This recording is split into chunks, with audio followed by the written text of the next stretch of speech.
रिक्शे वगैरह में भी चलते हैं तो मोबाइल को ऐसे सेपरेट जगह में रख के फिर बात किया करें। ना हो इस तरीके से करें कि आप उधर-इधर देखें, कोई मसला नहीं है तो फिर करें। ये जो मोबाइल है, ये आपके लिए कितना फ़ायदेमंद और कितना नुकसानदेह है।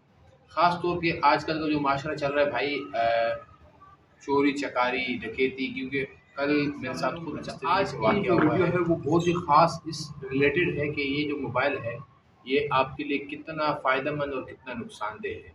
ख़ास तौर पे आजकल का जो माशरा चल रहा है भाई, चोरी चकारी डकैती, क्योंकि कल मेरे साथ खुद इस तरीके से वाक़या हुआ है, तो वो भी मैं एंड में बताऊँगा कि किस तरीके पे मेरे ऊपर आए और क्या फिर मैंने अपना मतलब है कि जो सेल्फ तरीका होता है उससे मोबाइल भी, ये वाला मोबाइल था मेरे पास और इसको बच बचाव कर लिया। लेकिन कुछ ख़तरात ये हैं कि आजकल सबसे बड़ी गलती हम लोग ये करते हैं कि रोड पे जाते हुए फ़ोन पकड़ लेते हैं और उसको यूज़ करते हैं, मतलब जिससे भी बातें करते हैं। तो आजकल ये नया एक सिस्टम शुरू हुआ पड़ा है कि कोई मोटरसाइकिल पे आता है और एकदम झपट्टा मार के ले जाता है साथ में। तो इस चीज़ का बड़ा ख़्याल रखना है और उसके साथ-साथ और किस तरीके से जो मोबाइल हमने अपनी बचाव का जो तरीका है वो भी बताऊँगा। सारा शुरू से एंड तक मुकम्मल आपके फ़ायदे की जो बातें हैं वो होंगी इंशाअल्लाह। तो क्या है कि परसों की बात है कि मैं जब जा रहा था कराची में, भदौरिया रोड होता है, भदौरिया रोड फायर ब्रिगेड से नीचे साइड एरिया में, वहाँ से मैं जा रहा था तो दोस्त के साथ में से बात कर रहा था। वैसे अमूमन मैं ये करता हूँ कि रोड के किनारे पे जब भी जाता हूँ तो उल्टे हाथ पे जो साइड वाला होता है तो उस साइड से मैं बात करता हूँ ऐसे। क्योंकि यहाँ से अगर रोड आपका आने जाने का है ना तो यहाँ से खतरा बड़ा होता है, इस साइड से खतरा नहीं होता, इस साइड से रास्ते नहीं होता। तो इस साथ में मेरा सामान था और इस हाथ से मैं लगा हुआ था ऐसे ही। अब तकरीबन कोई 2-3 मिनट तक मैंने सफ़र किया आगे। इसमें थोड़ा-सा आवाज़ मुझे लगा कान पे, लेकिन मैंने इग्नोर किया, मैंने बात कर रहा था, पीछे से कोई आवाज़ आई। अब जैसे ही मैं बात कर रहा हूँ एकदम हवा आया मेरे कान के बराबर में, ऐसे ऐसे जैसे कोई चील वग़ैरह आ रहा है और ऐसे उसने झपट्टा मारा और जैसे मैंने देखा एकदम उस झपट्टे के साथ ही मेरा हाथ सख्त हो गया एकदम। मोबाइल मैंने ऐसे पकड़ा ना, यहाँ से मोबाइल ऐसे ही गया तो एकदम मैंने इसको टाइट कर लिया। जब इसको ग्रिप कर लिया तो अब ये आप देख भी सकते हो साइड से इसकी ये टूट गया। अब वो मोटरसाइकिल पे था, अकेला बंदा था और बाकायदा ट्रेनिंग याफ्ता था, इसकी कोई ट्रेनिंग कर रहा था, वो कोई आम वो नहीं था कि आम बंदा होता है तो वो इस तरीके से कर लेता है, गिर जाता या मतलब है कि वो होता, लेकिन मैंने अंदाज़ा लगा लिया कि वो ट्रेनिंग याफ्ता था।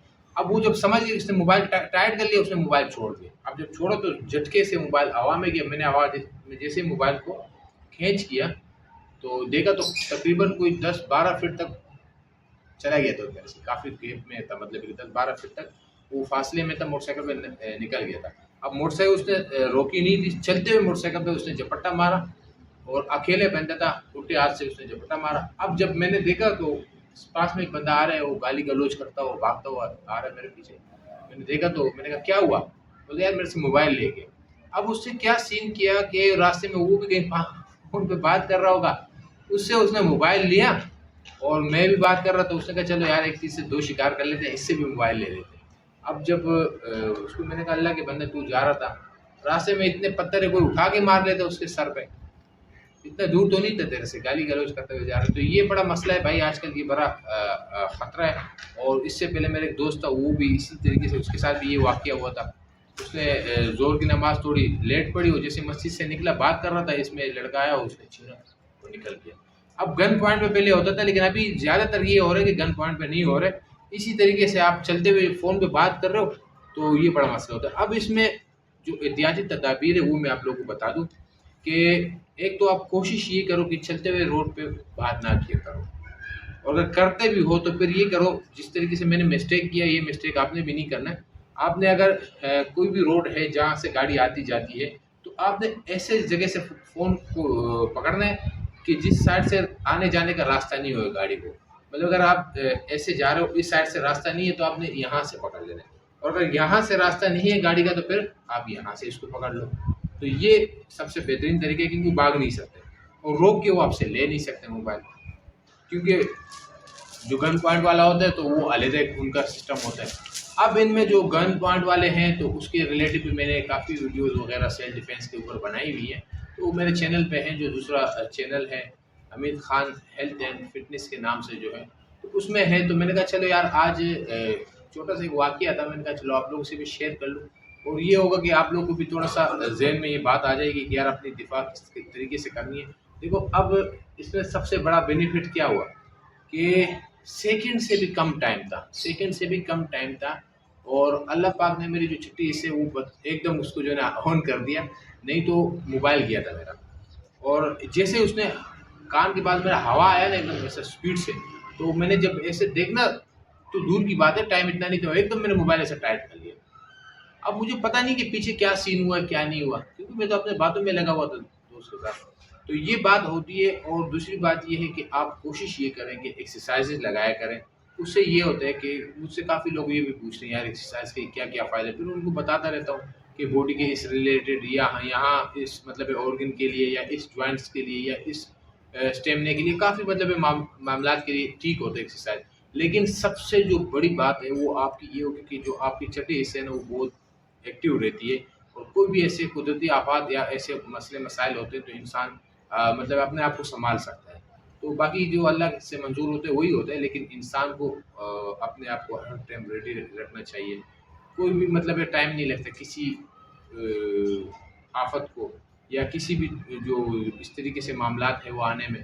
तो ये चीज़ें हमें बड़ा फ़ेस करना पड़ता है और इस चीज़ को बड़ा सोच समझ के चलना पड़ता है। अब ऐसे बाज़े लोग होते हैं कि अब वो जिनसे मोबाइल छीना गया, तो उसका क्या था कि जो ज़हन था वो बिल्कुल बंद हो गया। जो अकल था उसके ऊपर पर्दा आ गया है, अब उसका ज़हन काम करना छोड़ गया। अल्लाह के बंदे तू भागता हुआ आ रहे हो, काफ़ी दूर से वो उसके पीछे भागता हुआ आ रहा है, गाली-गलौच कर रहा है, तो वो रोड के साइड पे काफ़ी पत्थर होते हैं। तेरे से दूर है पत्थर उठा के उसके सर पे मार ले, कंधे पे मार ले। अब ये मामलात होते हैं। तो मैं तो अपने मोबाइल बचाने के चक्कर में था और मोबाइल शुक्र अल्हम्दुलिल्लाह वो सेफ तरीके से बच गया। कवर थोड़ा-सा ये हुआ लेकिन बच गया। अब अफ़सोस इस बात का है कि वो 22 जो होते हैं उनसे ले गए मोबाइल। अब उसका क्या ही कर सकते हैं। तो ये है कि मैंने कहा चलो आप लोगों से ये है कि एक वीडियो बना लूँगा, आप लोग इस चीज़ पे बड़ा फ़ोकस करें और बड़ा इस चीज़ का ख़्याल रखें कि आजकल का जो मामलात है बड़े नाज़ुक हैं। अगर जा गाड़ी में भी रिक्शे वगैरह में भी चलते हैं तो मोबाइल को ऐसे सेपरेट जगह में रख के अगर कोई वीडियो वगैरह करनी है तो भी इस तरीके से करें कि जहाँ पे ज़्यादा हजूम वगैरह ना हो। इस तरीके से करें कि आप उधर-इधर देखें कोई मसला नहीं है तो फिर करें। और इस तरीके से भी होता है अक्सर कि आपने इधर-उधर देखा भी हो, कोई नहीं भी होगा, अगर कोई बाइक पे जा रहा है तो वो जाते हुए आपको एक नज़र देख लेगा, वहाँ से वापस रिवर्स करते हुए वो आते हैं। तो इन चीज़ों को बड़ा नज़र करना पड़ता है, इन चीज़ों के ऊपर अगर आप नज़र नहीं करोगे तो फिर बड़ा मसला आपको मतलब ये सामना करना पड़ेगा। तो उम्मीद करता हूँ आज की जो वीडियो है आप लोग को पसंद आई होगी, आई हो तो लाइक शेयर सब्सक्राइब ज़रूर कीजिएगा और हमारे कोई सवाल आपने पूछने हमसे तो कमेंट्स में ज़रूर पूछिएगा। तो मुझे दीजिएगा इजाज़त। अल्लाह हाफ़िज़।